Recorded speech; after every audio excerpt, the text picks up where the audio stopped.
Ladies and gentlemen, welcome back to another episode of the Intelligent Moron with Alex Silva. Right now, at this moment, I am on a quest in life just to, I think, better life in general. I think. Right now, I'm on the quest for comfort. And what that means is whenever I am able to, I make sure that I am as comfortable as possible. From what I wear to what I'm doing, situations I may be in, I make myself as comfortable as humanly possible. Wherever I go, I always make sure that I'm comfortable. If I have to go somewhere and I have to wait in a waiting room, I'm in the search for a chair so I can sit down and be comfortable. If I have to, if I'm just at home, like I am right now, I'm wearing sweatpants. I'm comfortable. And like a just like a regular shirt, and I got some slippers on because it's kind of chilly out. Right, I'm comfortable. I'm in a quest for that right now. That is like my quest, the ongoing quest that I have just declared myself in right now, going forward. I think it's good for everybody. I think it's something that life can get kind of hectic and get kind of busy depending on what you do in life, how your life is in general. I think one thing that you can do is always make sure that you are comfortable and that you are as much as you can possibly make yourself without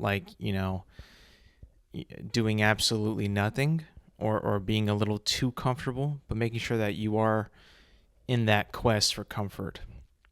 Right now I could be wearing jeans, tennis shoes, but I'm not. I'm comfortable right now. I like being comfortable. I think a lot of people do. I think it's a natural thing that we seek out for is just to be comfortable. We don't like having too much struggle in our lives or adversity in our lives. We like being comfortable. It's something that we should not put ourselves in, but we do anyway because it feels right, it feels good. Right now I'm in that quest to just be comfortable, right? From what I wear to what I eat, right? Comfort food is a huge thing for me. I think it's just like it's pleasing. I enjoy it. I never want anything else. A lot of food is like, I guess you can consider comfort, right? But there's just certain foods that are more comforting than others. Like a nice bowl of hot soup is pretty comforting. Green beans to me are not very comforting, in my opinion. Certain soups could be more comforting than others. Chicken noodle soup is a very comforting soup to me. Pea soup is not. Minestrone for me is not. Tomato soup is not for me. A grilled cheese is comforting. A cold cut sandwich is not. Simple stuff. Peanut butter and jelly, comforting. Italian, not so much. A Reuben, not really. Bologna sandwich, to me, comforting. I love that. I could eat bologna all day, every day. Bologna is an elite deli meat. It's not like the most flashy. It's not the most flavorful, but it's one of the better ones. It's not like it's like high quality, either like turkey or ham or salami or roast beef or gabagool, but it is solid. And it gets the job done in a comfortable way. Which I think if you could achieve that, getting the job done in a comforting way, as in like in the way as satisfying your hunger, right? If you're able to accomplish that goal, that feat, with a simple food item, that's awesome. I think that is a win, a monumental win for everybody, right? I guess you can consider like breakfast food really comforting. I never used to really like breakfast food all that much, I will be honest with you. Um, when I was young, I always associated my I always associated breakfast food with school. So I didn't really care for it, nor did I really get a chance to eat it because I was always late for school. And not like I actually got to school late or walked into class late, but I always had to just rush all the time. I had that like late feeling in my, in my routine that I just didn't have time to eat much stuff, right? I did not have any time to do anything really. Just had to wake up, get ready and go. Had really no time. The only thing that I really had when I was a kid for breakfast would be like cereal or some Eggo waffles. And that was pretty much it. I didn't really care for breakfast food that much back then. But now I absolutely adore breakfast food with every fiber in my body loves it so much. All types of breakfast food, eggs, bacon, sausage, potatoes, in every form, right? Diced up, hash browned, you know, um, roasted. I love potatoes so much in every form that you can eat them for breakfast. Just tremendous. I love biscuits and gravy. That to me is a comforting dish, right? Um, Ham, I love ham too.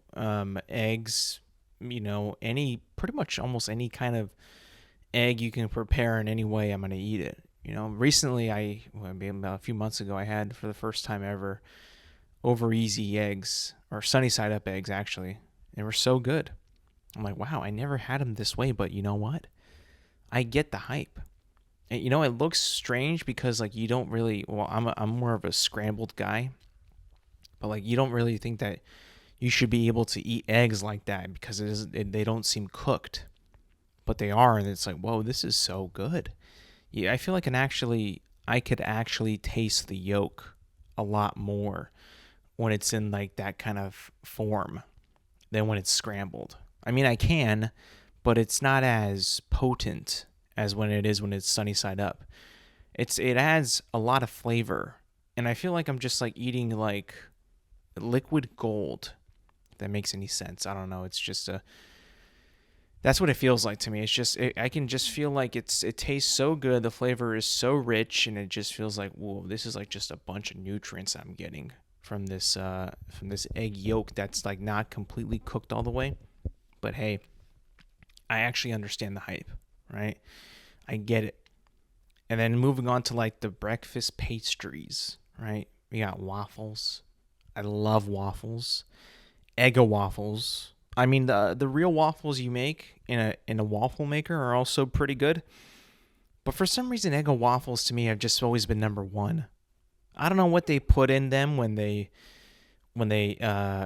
pre-make them and then freeze them and then put them on the shelves in a grocery store in the freezer.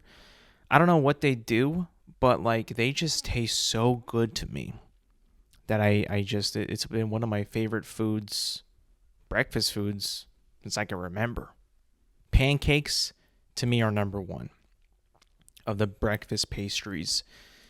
Pancakes are just undefeated. If you got a good batch of pancakes and you got some butter and some syrup, oh my God. Like a nice, like good stack, like 4 or 5, like that, I mean, that's all you need for breakfast, man. You eat that and you're knocking the heck out. I mean, I eat that. I could eat that quickly too. Within like a few minutes, I'll clean that up and then I'll just knock out. After that, like you deserve to just take a nap after that.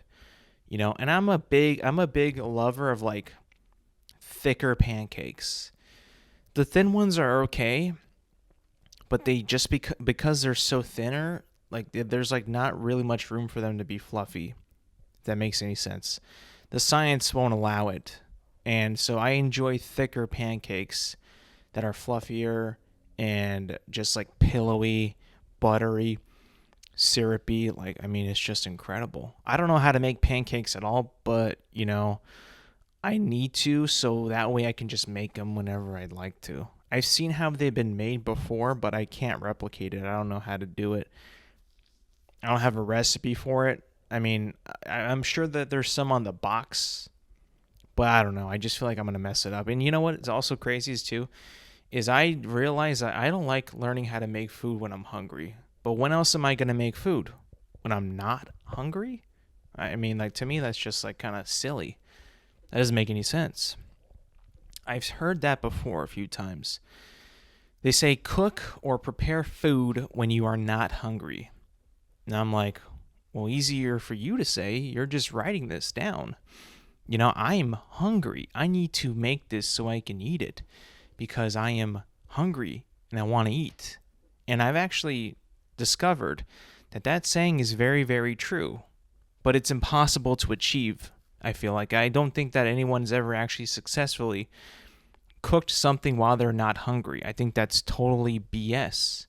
The only time I can actually think that you actually do that is if you're like a professional chef, whether that be like a sous chef, executive chef, a head chef, I don't know, presidential chef, a king's chef, I don't know.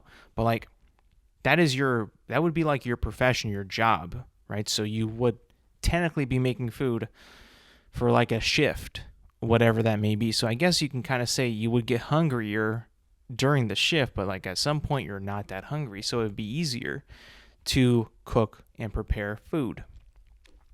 I remember doing it during the pandemic. I used to whip up some pizzas because I actually had taken the time to learn how to make pizza through various YouTube videos. And I actually got pretty decent at it. I wouldn't say good, but I got decent at it. And every single time that I prepared that dough, I was starving. I was like, I cannot wait for this to ferment and rise, and that way I can just start making this pizza, putting on the sauce, the cheese, the toppings, like, and put in the oven and just make it and just eat the whole thing. In one sitting, I was ready to go, right? I could not ever achieve the cook and prepare food when you are not hungry. That was just not even in my... I could never do that. I mean, I'm always hungry, so I feel like for me, like that would be sort of impossible. Now, I would like to say I am a big believer in like believing in nothing is impossible, but for that, it's actually kind of impossible for me. There are rarely any times where I'm like not hungry. I wake up and I'm hungry. Even though I don't eat, I know that I'm hungry.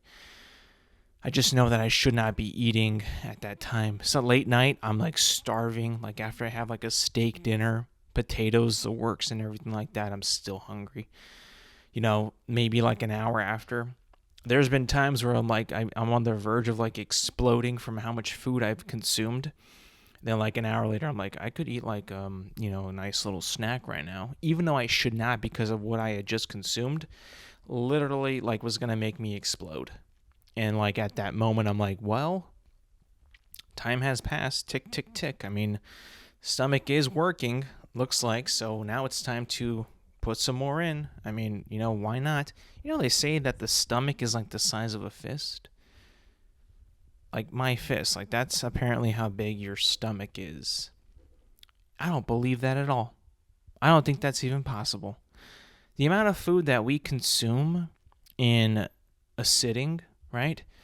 There's no way. One pizza slice is bigger than my fist. How are you going to tell me that my stomach is as big as a fist? Now, I don't know if I'm not a scientist or a biologist, so I don't know like the abilities of what a stomach can do, right? I know it can hold a lot of food because I've eaten a lot of food in my life and it's not exploded actually. So maybe it's flexible. Maybe it's like super inflated. Maybe it's able to do that more than I think. If it can, that's an awesome organ, right? Because how am I supposed to complete 3 plates at an all-you-can-eat buffet if my stomach is the size of a fist? I look like a bitch, wouldn't I? Could you imagine, right? No one is going to a buffet and telling themselves like, okay, I'm just going to have 1 plate of food. It's like, you should have just stayed home. Why are you going to a buffet when you're going to get 1 plate of food? And that is all, right? How dare you? How dare you go to a buffet an establishment when you are supposed to look and eat like a fatty, right? In the comfort of the setting of a buffet, right? Nobody who is, a super health nut, fitness freak, bodybuilder, model type of person will be caught dead in a buffet, unless it's like a cheat day or something like that, right? When you go to a buffet, you've committed to, like, I am going to be fat. I'm going to be very, very, very fat today. Today is my day. You don't go to a buffet and get one plate of food and then like one little ice cream cone. You just don't do that. That's disrespectful to the establishment of itself of a buffet, to the idea of a buffet. That's disrespectful. I wouldn't go into another person's house and disrespect their customs just because I am me and they are them, right? I wouldn't do that. Why would you go to an establishment that is known for being fat and a safe haven for people to be fat and do the opposite? That to me is just disrespectful. Kind of sacrilegious if you think. I don't even really know what sacrilegious means, but it kind of sounds appropriate for what I just said. But that's a place of comfort, right? For people who want to eat extreme amounts of food. Now, that's something that you go to and you're prepared to eat, right? Whenever I go to a buffet, I'm prepared to chow down and I'm prepared to eat many plethoras of food, right? The only buffet that we ever go to, like as a friend group, me and my friends, is like a pizza buffet place. And that one is like, you go there and you're like, all right, plate number one, at least like 10 slices of pizza, couple breadsticks, give me an entire liter of ranch, and I'm ready to go. Second one, same amount of food. Go, go, go. And then at dessert, you get like 4 or 5 things of dessert, shove them down, and then you're good to go, right? It's like at least a 2-plate minimum at a buffet, I think. If you're going to a buffet, it's a 2-plate minimum, or else you have to pay extra. It's like, why are you even there? If you're not going to eat colossal amounts of food at a buffet, what the hell are you even doing here? You're disrespecting everybody else. You're making us all look bad. This is a place for sin, right? A place for indulging, like overindulging of food. There is no moderation at all in a buffet. Zero. Zip. None at all. Vamos. Nada. Not a single. No moderation exists in a buffet. I'm sorry. If you're going to go there and practice moderation, like, oh, I'm going to have 2 slices of pizza, a salad. No, out. Get out. I'm not going to disrespect. You're not going to disrespect food in the holy establishment of food, which is a buffet, right? A buffet is like a holy ground of food, the holy land of food, because there's so many types of food there that they all come together and we can all share them in peace, in respect for the food, and enjoy the food. It's a holy place for food. It just is, because you got to think about it. There's Italian food, American food, Mexican food, Asian food, like all the big heavy hitters, right, of food, right? And they're all here in one place for us to appreciate, love, and enjoy, and ultimately eat them all, right? You cannot go there and not get like, oh, this and that and the other, have a little bit of everything, be cultured, right? You're going to a buffet to be cultured, right?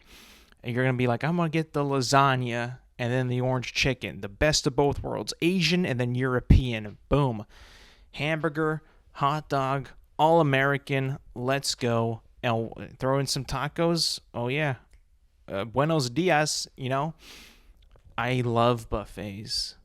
They're a land. They're a place for peace. And I think that we should have more of them, honestly. I don't really see a whole lot of buffets anymore.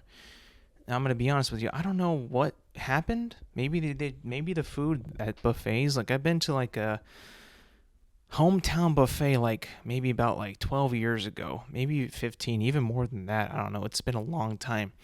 And I do remember that the food there wasn't all that good. It wasn't that good. Now, I'm going to be honest with you. I would have still gone back and eaten at that place again. And the thing is about buffet food is like it's not going to be 5-star food, right? It's not going to be like a Michelin star, 5-star restaurant. It's not going to be like Gusteau's in Ratatouille. It's not going to be like Gordon Ramsay's restaurants, right? It's just going to be like a measly 2.5, maybe 2-star on Yelp type of thing. Like quantity's great. The food is kind of cold, a little greasy, sometimes a little overcooked, but you don't care. You're just there to eat. You're just there to be, just there to consume, just to be a glutton. Sometimes you just got to be a glutton every once in a while. Our lives are just so, at least my life is so restricted on what I eat during the day, what times I eat, what I have for lunch, what if I worked out, like, which I normally do, like, what do I, eat after this, diet restriction and all that. I just need a place where I can just like go off, and just let go, and where moderation just does not exist, at least in the terms for food, not every couple days, not even every week, but like maybe once a year, right? Once or twice. Just kind of let go. I don't really have cheat days, I'll be honest. I just don't. I don't know why, but like I just feel like I don't know. I just feel like the word cheat day is kind of like bad. So I just kind of reward myself like every single day, like a little snack here and there that's like not the best thing for me, but like tastes good, I like food that tastes good. Even though I'm a big advocate of food as fuel, which I am, but I still like good tasting food. I'm not like a robot or somebody who has no joy in their lives, right? Who's like, oh, I just eat food to just be fuel and that's it. It's like, good for you, pal. I mean, that's awesome. That's really cool. I'm like that too, but I can have the best of both worlds, and just be disciplined and then also be comfortable, and the buffet is just like, a place of comfort. And I think it's kind of sad, we don't have a whole lot of buffets out there anymore. There used to be this one buffet when I was in college. I used to go there all the time, another pizza buffet that kind of just went downhill. I don't even know if it's still there, but I used to go there like almost every week. Maybe that contributed to my weight gain, but like, hey, it was so good. It was awesome. They had like crazy exotic pizzas. They had like a chili verde pizza, bro. A chorizo pizza. They had like a chicken and jalapeno pizza. The chicken Alfredo pizza. They had a Hawaiian pizza with, it was kind of like a spicy barbecue sauce. Like, it was so good. God, dude, food is awesome. Food is great. I mentioned the cereals that I was able to. That cereal was a staple in my home growing up. As a kid, cereal was a very quick and easy breakfast choice to get your day started. Even though I guess you can kind of say cereal is not really the best thing to eat for you. If you really look at every single cereal that's out there, all the good ones, and by I mean good ones, I mean like good tasting ones, they're not very good for you. They're kind of bad, if I'm being really honest. Like, milk has sugar in it, milk has fat in it, depending on what kind of milk you get. And then the cereal, whichever one you do get, varies in how air quotes good it could be and how bad it is for you. Like the sugary ones, when I was a kid, those were outlawed in my house for the most part. It was very, very, very hard for me to get any type of chocolatey cereal in my house when I was a kid. It was extremely, extremely hard. I think I could probably count like how many times I actually had like Cocoa Puffs, in my house when I was a young boy. Like maybe 3 times. Maybe 3. Like the most like sugary thing that we were allowed to get at the time was like Frosted Flakes. And then like that was it. I mean, the Frosted Flakes is like a staple, right? It's a really, solid A-tiered cereal, right? Very sugary, right? But still kind of boring. It's not like a Lucky Charms where you're like eating marshmallows for nutrition in the morning, or it's not like you're just eating a chocolate like Cocoa Puffs, or you're eating straight up candy like Reese's Puffs, or even get this, cookies. What's that one cereal? Cookie Crisp. I think that's what it's called. You're literally just eating milk and cookies for cereal, right? Mainly, I had when I was younger was multi-grain Cheerios as a kid, because that's just what my parents bought. That's just what we had, and you know what? It wasn't that bad though. Like, don't get me wrong, it was kind of boring. Could have been sweeter, but it had a little bit of sugar in it. It wasn't like, as clean as like plain Cheerios, but it wasn't as like, overly sweetened what is it called? What's the cereal with the rabbit? Fruity, Fruity Pebble. No, that's the Flintstones. What was it called? The fruity cereal with the rabbit. They also had yogurt with this guy too. Fruity. I'm gonna go insane. What was the Let me try this. Hey Siri. Hey Siri. Hold on. Hey Siri. Okay, I guess you don't want to. What was the name of the cereal with the rabbit? Trix. Thank you, Siri. It was called Trix. Fruity Trix. Something like that. You know what? I gotta actually like look it up, because now I'm losing my mind. I don't know exactly what it's called. Was it just called Trix cereal? Was that it? There's no way. There's absolutely no way. Yeah, it's just called Trix. Okay, interesting. I had no idea, but the super like bold, bright colored cereals didn't really have a whole lot. Maybe Fruit Loops, but those were like kind of like not viewed as bad, because they had like the O shape. The ones that were kind of bad were just like the solid ones. Those we never got. Like the O shape for the cereal, by the way, is like kind of like a safer ground when picking out a cereal for your kid, because the O shape is kind of like for some reason it kind of like falls in line of like not being as bad for you than these other cereals, because Cheerios are the O shape, right? The traditional O-shaped cereal, right? And then Fruit Loops did it, and then Apple Jacks did it, and like that to me is like a cereal. The shape of cereal, that's what it should be. The O shape. I don't know why, but it is. When you get like the Puffs type cereal, like Cocoa Puffs or Fruity Puffs or like whatever the heck else is out there, that to me gets a little bit more like less cereal and more like just kind of like a sweet, sugary treat to me.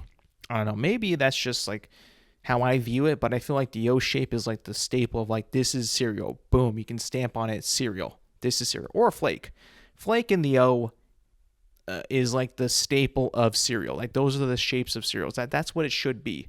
When you got straight up cookies or puffs, little rocks, and then marshmallows, it's like that ain't really cereal. That's like a dessert almost, And then you got Crave. I don't know if you guys have ever seen Crave before. It's kind of like a newer cereal, but it's a wild cereal. It's just like these like little like, I don't even know what you would call the texture. Just like these little capsules, right? They're like golden brown, and the inside they have chocolate in them. I think I've had like maybe once in my life. I'm like, how could anyone ever like buy this for their kid? This is just candy for the kid. And hand up, man. I love candy, but I know for a fact that you probably should not be having candy at 7 a.m. when you're a kid. Ain't no goddamn way. There's no way. But that one's a mystery. That one is like, how did that even get made? How did that even get passed by like the FDA? Like, yeah, we can like totally put this on the shelves in stores and like give people a choice to get this. Like this is just, oh, to me, wild. Like maybe possibly nobody should be eating Crave. I don't know how bad or good it could be. It probably can't be good, but there's no way that anybody should be like eating Crave for breakfast. Ain't no way. There's just no way. I don't see how that's even possible. You know. Um, I also don't really know if this is true with Cheerios. Cheerios has always been labeled as a heart-friendly cereal. It says may help lower cholesterol. I don't really know if that's true or even possible. I guess that's why they put may, because it may or may not. It's kind of weird to put though. I don't even know like why Cheerios is like in that like category, not category, but like in like the zeitgeist of like this is good for your heart. I have no idea how that even happened. There's no way it could be that good for your heart, right? I don't even know like what is even good for your heart anyway, besides like doing cardio, which it actually is kind of good for your heart because it like works like the cardio muscle, which is the heart, right? Elevates heart rate, makes it so it's like it's used to getting up and down, right? At least that's what I think. I'm not a doctor, but I think that's like pretty good for your heart. Um, I just don't really know if like that cereal is actually going to help your cholesterol. But then again, I don't even know what does help your cholesterol. Just like maybe exercising, eating vegetables and fruits. I mean, like I guess like that would be something that's gonna help your cholesterol. I think that also like eating like red meat is like not good for your cholesterol, which is kind of a shame for me because I eat a lot of red meat. But maybe I should probably tone it back a little bit. But then again, I don't even know how I would even check my cholesterol. Someone told me to just go to a doctor and they get my blood worked, but like I'm kind of afraid of getting my blood drawn. I'll be honest with you. I'm not a huge fan of pain, and like needles like going inside sucking out blood does not sound fun at all. Like I have no tattoos, I have no piercings. I hate getting shots, and I don't know if that would be a good experience for your boy. I'll be honest with you. I'm not somebody who can endure pain. Um Even when I get like a shot in my mouth, right? Like I've said this before, when I get work done on my mouth, for like cavities and, touch ups on fillings, like that's so painful for me. Like I don't like going through that. No one does, right? And I can't even imagine like, I think I had to get blood work done maybe one time just to be like, I don't know how old I was or why I even did it, but like I did it. And, it definitely was a pretty strange experience. I mean, the needle that they put in hurts really bad, and then the blood just starts going through this tube and you're like, what, like what? And then you get like pressure in your arm, like what, this sucks. Why couldn't you just numb my arm first and then do it? I don't know. It's not a good experience. I can't imagine like people back then who were diabetic, when you had to like prick your finger all the time. Like that would suck so bad. Like that to me, I pricked my finger a few days ago on a paper clip. I accidentally, poked it through a piece of paper and it hit my finger. I didn't draw blood, but it hurt so bad. I'm like, no blood was drawn at all, just like a simple prick. Didn't even break my skin, but like I could not imagine having to prick my finger every single day to get a drop of blood. Like that would just be painful, for me at least. I mean, maybe other people just have higher pain tolerances than me, right? I don't know. I really don't know. I don't even know how you would be able to measure that on a scale. Maybe if I were to get a tattoo and then somebody else does side by side, and then we can tell like if I cried, then my pain tolerance is whack, and if he didn't cry, the guy next to me, then his pain tolerance is pretty good. I don't know. I would imagine that I would just probably tear up from that. Just a needle rubbing across your skin, going back and forth, up and down. Like, no thanks.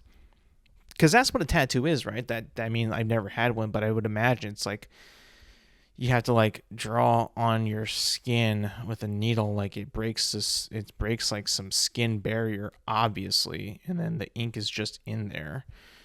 And then apparently it's like super hard to get out. Like, wouldn't you just cut like your skin there and like squeeze out the ink? I guess not. I don't know. I don't know the science of tattoos, but kind of sucks because like there's no like going back once you do it. I mean, there is laser removal, but like I heard that's even worse of a pain than getting the tattoo itself. I mean, I've never been shot with a laser before, but like I could only imagine that would be so painful.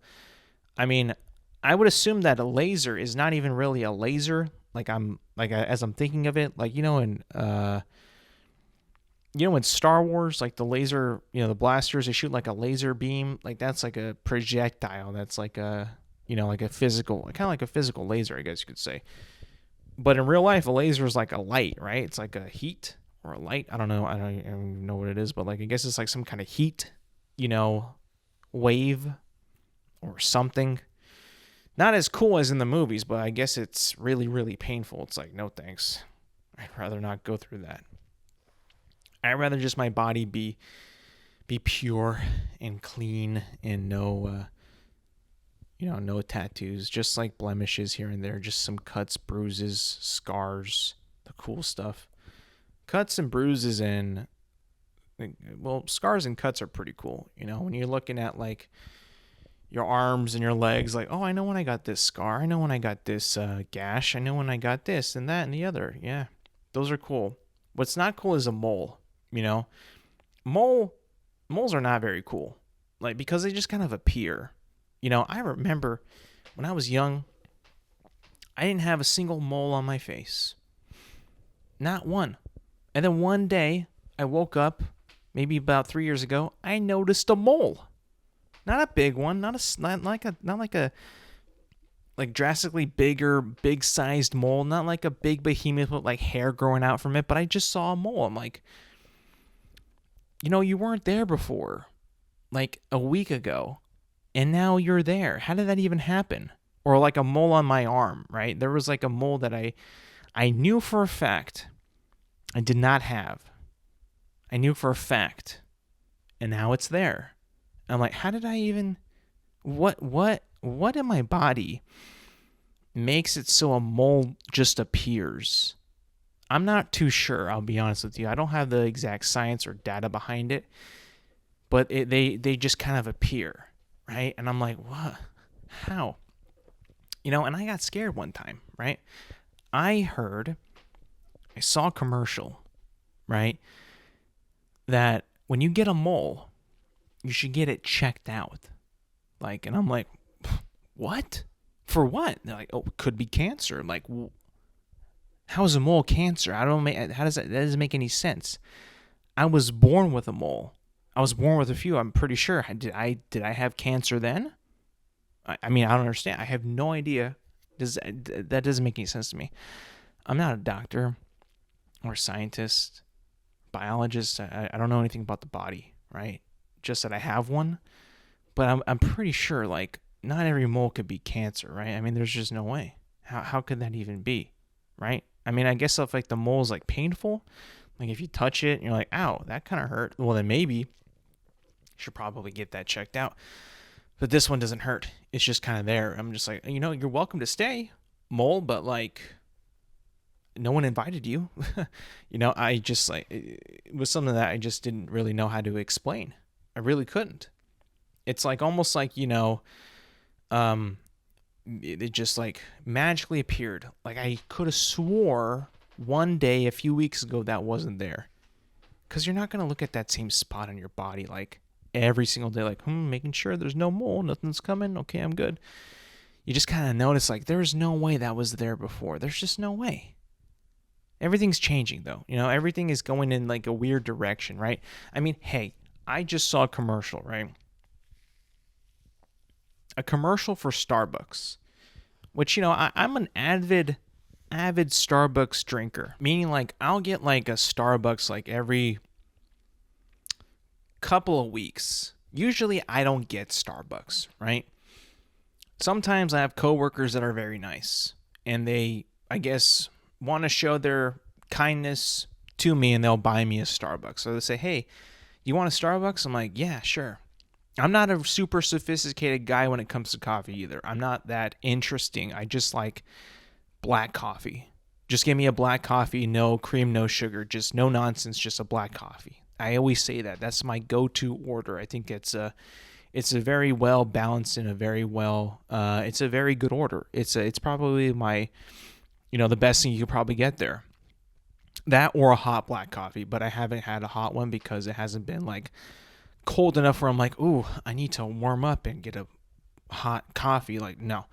And then when I'm at home, I just have I have a Keurig, and I just put like a K cup of coffee and I just hit brew and then I just take it off the thing and I just drink it. No cream, no sugar, no nonsense, just, black coffee. That's just my thing. If I want to get crazy, if I want to get, if I'm feeling like, because I didn't always drink black coffee. I wasn't born drinking black coffee. It's a natural progression that every man kind of goes through, when they're growing up. When I first discovered Starbucks, I had caramel frappuccinos, I had double chocolate chip frappuccinos, and I kind of migrated to, the mindset kind of switched. You're like, this is just like a milkshake. This is stupid. I'm going to have something not this. I'm going to go to a caramel brulee. That sounds kind of fancy. Sounds like more of a coffee drink. I'm going to have that instead. Then I'm like, you know what? That's kind of lame too. How about I have like a chocolate mocha? It's got mocha in the title, so it's got to be more coffee. And they're like, well, it's still kind of sugary. And then you're like, well, how about a caramel macchiato? That sounds like coffee. And they're like, well, there's still caramel in it and sugar, boy. So you're not a man quite just yet. And then after a while, you're just like, you know what? Screw it, black coffee. I'm at that point in my life. I don't care anymore. Just give it to me. Give me the caffeine straight. Give me it. I don't want any fluff, nothing, just pure caffeine. Give it to me. So now I'm at that point in my life. But then, couple times here and there, I will kind of mess around. I will be like, you know what? Let me be happy for a little bit. Let me have a white chocolate mocha. Why not? Just give it to me. And then you have it, and you're like, that was so good. That was so good. I needed that. I needed that little bit of joy. You don't want to escape joy. You don't want to get joy out of your life. You gotta have joy every once in a while. That's not being the point though. So I'm just like a black coffee drinking guy. That's just what I am. But I was watching the World Series a few nights ago, and a commercial came on for Starbucks. Starbucks now has protein drinks at Starbucks. Like, there's coffee with protein in it. There's also matcha with protein in it too, which I've had matcha once in my life, and I will say it's okay, but not something that I would, actively be getting. Kind of tastes like grass, and I'm like, not really for me. But yeah, Starbucks now offers protein drinks, like protein coffees. I mean, like, this is, I guess, something that's like pretty new. I guess. I mean, it's like only a few days new for me. So I'm like, whoa, Starbucks is actually kind of moving into like breaching into like the healthy kind of like marketing space now. If you want to be a little bit more healthier with your coffee, you can get some protein in it. Right now I was looking at the app. Seems like the only options for protein in your drinks is with these pre-made, high protein drinks. Like if you go on the app right now and you go to order and you go to protein beverages, you click on that. There's high protein lattes. They got 1, 2, 3, 4 choices. They have no added sugar options, same choices, and then protein cold foam drinks, 3 options, all with protein in them, right? So we're kind of heading into this this reality now that protein is going to be, I think, probably introduced into more and more things. It's already being put into coffee, right? Now, I am a frequent user of protein. I make protein shakes pretty much every day I work out. And I just kind of feel like we're moving into this era where protein, you got to get your protein in Now everything's going to have even more protein than ever before. It's almost going to be like protein might become a currency in the future. Like, I don't have any cash, but I have protein. Will you take this instead? Yeah, sure, why not? Like, I feel like protein is just the craze right now, which is understandable, right? People want to get strong, they want to get jacked, they don't want to get swole, they want to get huge, right? It's now becoming a thing. It's like it's highly sought after. It's highly, like, in high demand right now. I could only imagine, right?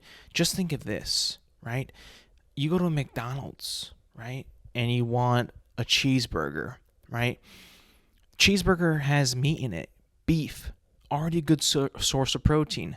What if there is an option to add extra protein? I mean, hey, that could be a possibility in the future, right?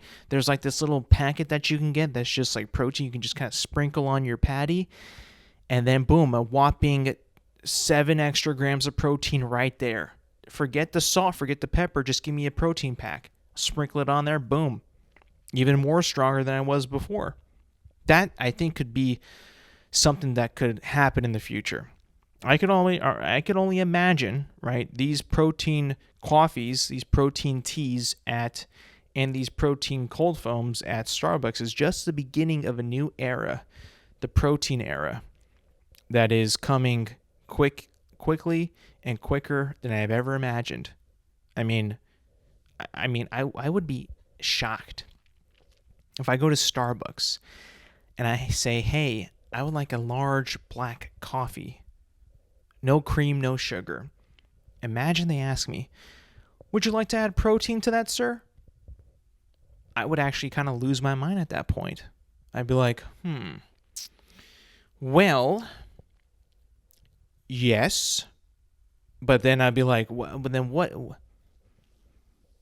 I don't know. My mind would be blown at that point. My mind would be shattered. My reality would be lost. I would not know what to do with my life if I'm able to add protein to every single thing. And even like options that already have protein. Could you imagine that? You go to a restaurant and you order a steak, and the waitress is like, would you like that cooked well, medium well? And you're like, medium rare. And she's like, would you like to add protein or steak sauce? Or like, oh, what? What did you just say? Like, yeah, you have the option to add more protein to your steak. Would you like that? I would almost kind of feel like that's a little bit of unnatural. I would probably not do that. I'd be like, no.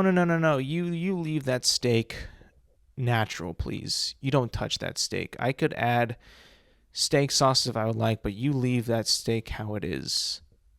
And just for the sake of God and nature, just leave it how it is. Leave it natural, please. I could honestly see that being a thing. And you know what, this first step that Starbucks is going on with these protein drinks that are not shakes, they're just adding it to the coffees. Like, this is just a step one, guys. Protein is coming. It will become like a currency. I mean, aren't they going to like stop making pennies now? That's the first step. Pennies will be gone. What's going to replace pennies as a new currency? Was not going to be Bitcoin. It's not going to be like any NFT or whatever the heck that is. It's going to be protein. Protein will be the new currency. You just wait and see. If the way the world is going right now, at least in the United States, how everybody's so focused and wants more and more and more protein, don't be shocked when McDonald's, has a high protein cheeseburger coming out soon. Or like just a pack of protein. I could see that. There's just like, nope, no more salt, just protein packs. That's it. I don't know if that'd be a world that I would want to live in, I'll be honest. But hey, you just gotta embrace it. You gotta maybe not embrace it, but brace for it, because something like that could happen. You just gotta be on your toes. The world is always changing, right? It's always changing. We go forward. Always want to go forward, right? We always want to make sure that we are going forward in life, in creations, innovation, progress, new ideas, right? We always want that, in every industry. We want new things, right? We want new movies, new TV shows, new video games. Well, for a certain company and a certain title, we will not be moving forward necessarily. We'll be going back. And not just back, but we're going to be going back again. If you're a gamer and you're a fan of Halo, you might have heard this news. It just came out like about 5 days ago, maybe a little less. But Halo Studios is going to be releasing a remake of Halo Combat Evolved. The first Halo game that ever came out back in 2000, 2001. I can't remember the exact date. Let me ask Siri real quick, just because I can. I have the app to do it. Siri, when did Halo Combat Evolved come out? Halo Combat Evolved came out November 15th, 2000. Okay. So November 15th, 2000, right? It's going to be coming out in 2026, which will make it the 25th anniversary of the game. And if you haven't seen it, they've released a 13-minute demo of the game. They've released a behind-the-scenes talk about what's coming. The challenges that it was, the new technology that they're using, the new engine they're using, which is Unreal Engine, and the breakthroughs in it and all this stuff. And I gotta say, as a Halo fan, the 13-minute demo that they did put out looked really cool. Looked really, really cool. I was like, dude, I'd play this, and it's not like the same exact game, though. If that makes any sense, and I'm going to explain that. It's not like a carbon copy. There is new things in it with a new graphics, new engine, new mechanics, cutscenes that they had. They showed the silent cartographer cutscene and mission in the demo. The cutscenes look breathtaking. They look awesome. They look really, really good. A newer perspective to it, newer angle. I was excited for that. New mechanic, like I had said earlier. There is sprinting, which I don't have a problem with at all. I know a lot of Halo purists hate sprinting. I don't really know why, but they do. That was okay. That was fine. I didn't mind that one bit. But it's just like, it looks good. It looks really cool. But it's just like we've seen this before. We've seen it one time in 2001. We got a remaster maybe about 10 years ago, maybe a little bit more than that. And then now we're getting a full-on remake next year. It's like we keep going back with this game. We keep remaking. We remastered, and now we're remaking. And now it's just like at this point we're like, well, how much more do we need this game shoved down our throats? There was the whole meme and the joke of Skyrim being remastered many times. Halo Combat Evolved is now getting that kind of treatment. This is the second time it's gotten remastered, in this case remade, right? And now it's just like, yeah, it's cool. Silent Cartographer is really cool, but again, I don't know. I mean, like, it just seems like at this point it's like they don't have a new game lined up to succeed Halo Infinite, so they're like, we got to do something that's like really cool. And the stars are aligning. Next year is going to be the 25th anniversary of Combat Evolved. Let's put this bad boy out. And I will say, like I said before, it looks really good. It looks really cool. I want to play it.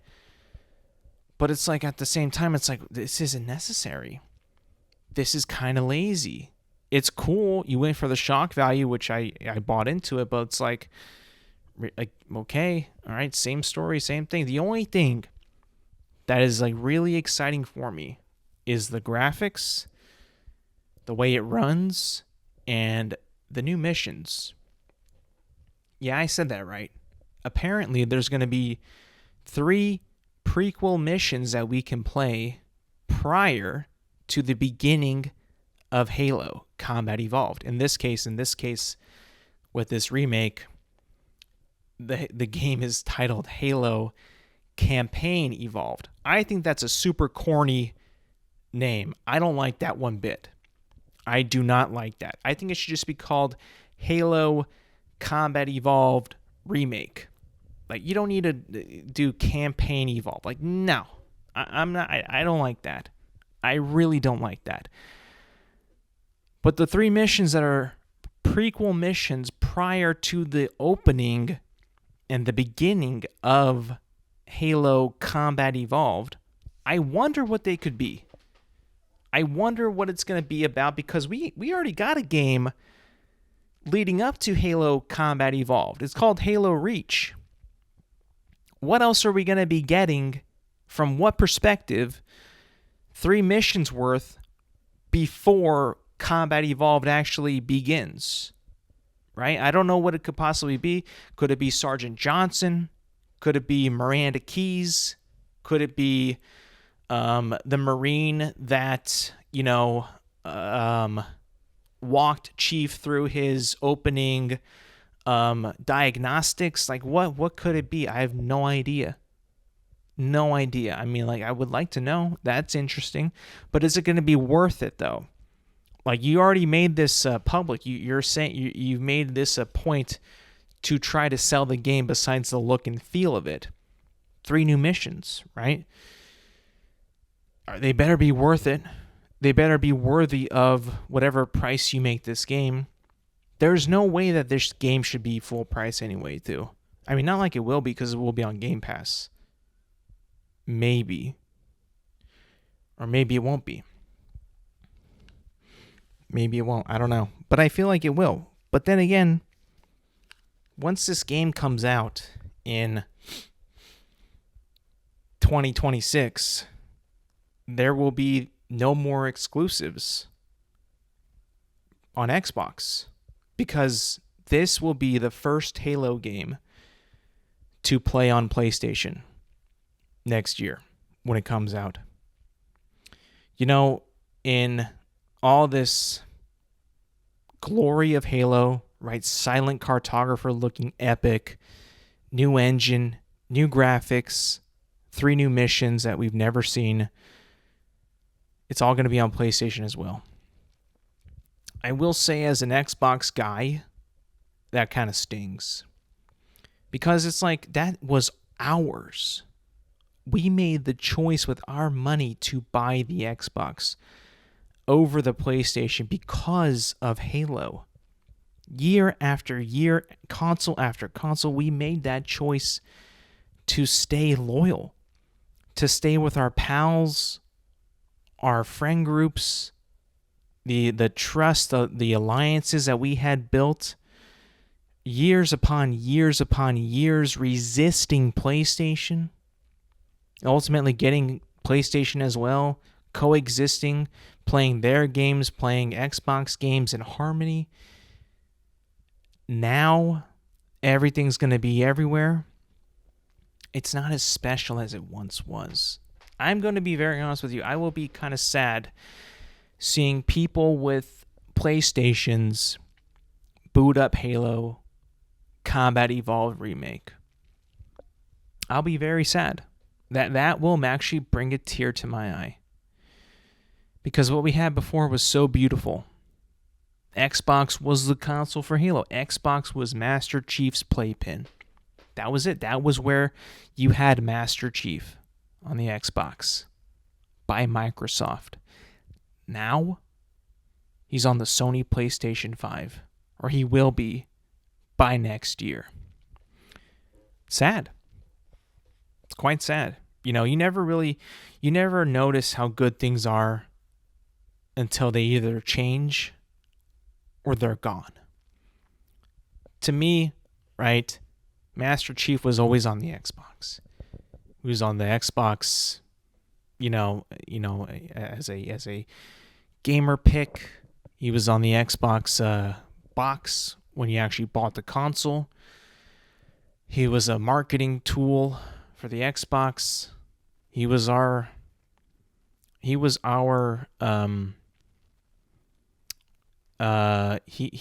the marketing tool. He was the Xbox guy. Master Chief was. When you thought of Xbox, you thought of Master Chief, you thought of Halo. Coming next year, that will be gone. The era will be over, and people are cheering that the console wars are over. Well, I am not. And I will not. That's sacred to me. That is like something that I deeply cared about. And now it's being taken away, ripped apart, ripped away from me. Without a care in the world by the new guys at Xbox, and PlayStation could care less. They're just gonna get more people to play those games on PlayStation as well. Truly is a sad time. It's a very, very sad time, but also a cool time because Battlefield just released their Battle Royale RedSec, which is shortened for Redacted Sector. And it just released a few days ago, and I've already played it with my boys. And I will say, a little concerning at first because there was only 2 options to play this, either in duos or squads. And having played this in squads only with my friends, I realized that this is a really, really good battle royale for teams and duos. I don't think that this could work as a solo battle royale, which I'm okay with. Because let me tell you this battle royale is very good. It's very fun. It's tense. It's got a curve to it. You want to get better at it. At least I do. The gunplay is still good from the main game. It travels over to RedSec. The map is awesome. The map is pretty much Los Angeles, and it's just really, really fun to play in. The addition of vehicles like helicopters and tanks and armored vehicles is really fun. The intensity through the gunfights is there. It's kind of like Warzone, or what Warzone should have evolved into. It's got like airstrikes, artillery strikes. It's got UAV pop-ups. It's got, you can pick up a loadout weapon, not necessarily a loadout, but just the weapon that you customize. It's got weapon rarities. It's got armor plates. It's just what Warzone should have become, but never did. It's essentially like they picked up where Warzone 1 left off and just improved upon it and made it even better. And I really like it. It's really fun. When I was talking to my friends, it's like, this feels like what Warzone used to be, or what Warzone once was, and then just went away from it. Like the Modern Warfare 2019 Warzone, and it just kind of went away from it. And now we're kind of back in a way where it's like, this is familiar, but better. And just like overall more rewarding and more team-based, because you can use different classes, like in the multiplayer, assault, engineer, support, and recon, and use that to your advantage and how your squad deals with the problems ahead in a battle royale situation. It's really cool, actually. It's more team driven and more team based, kind of like the multiplayer in general. And it just, to me, just works. It really does. I didn't think that it would. I did not think at all, because like they had not shared anything really about it, and they had just put out like the name of it and announced that it was coming out tomorrow, the day before it launched. So it's like, whoa, these boys just kind of put it out there like that, you know? It was like announced like it would be coming out late in October, but once the game came out, there was like radio silence from Battlefield Studios about like when exactly it will be out. And then when they released the season 1 trailer for multiplayer, zero, and I mean like zero, zero like content on the battle royale. So it's like, well, is it coming or is it not? We had no idea. And then the day before, they just said tomorrow, RedSec comes to Battlefield. It's like, well, okay, there it is. All right, we're getting it tomorrow, and I really like it. I'll be honest, I really do like it. So that actually kind of makes me pretty happy. That Battlefield, to me right now, Battlefield is like the multiplayer shooter to play. It's got a good campaign. It's got a really, really, really awesome multiplayer and a really, really, really awesome battle royale. So it's got like everything that you need right now. It has a store now. It's got a battle pass that I think is, at the moment, kind of worth grinding for, which is cool. It's got a very addictive multiplayer, and now a very, very addictive and wanting to get better at battle royale. Right now, Battlefield 6 is the game to play right now. It's crazy how, in my opinion, Battlefield was able to capitalize on every single mode that you could possibly get in a first-person shooter, multiplayer, and battle royale. And it's succeeded at both of them. And where one does not feel shortened or like given the short stick to the other, like it feels like it's all been like equally like developed and taken care of. And it's like, whoa, this is just like the shooter game to play right now. There's really no other competition. Call of Duty comes out next month. Nobody I know is wanting to play that game. Nobody. Not a single person I know wants to play that game or is even thinking about playing that game. They're all thinking about Battlefield right now. And that is a world that I love to live in right now. I love it. I am in my Battlefield, like my Battlefield era. That was the cringiest thing I've ever said, but that was like the best way I could describe it. I never say that because of what it is associated with in Miss Swift, but I had to say it there because that's truly what it feels like. I mean, like, I don't know how else to explain it. It's just like we're all in the Battlefield era, and it's literally just begun. Just begun. And that's going to be it for me today, people. Thank you for listening. Thank you for watching. Remember, you can find this podcast on Apple Podcasts, Spotify, and YouTube at Intelligent Moron with Alex Silva. New episodes drop every Thursday morning. Make sure to like, subscribe, rate, review, and do all that good stuff. And yes, thank you for listening. Thank you for watching. And I will see you guys next week.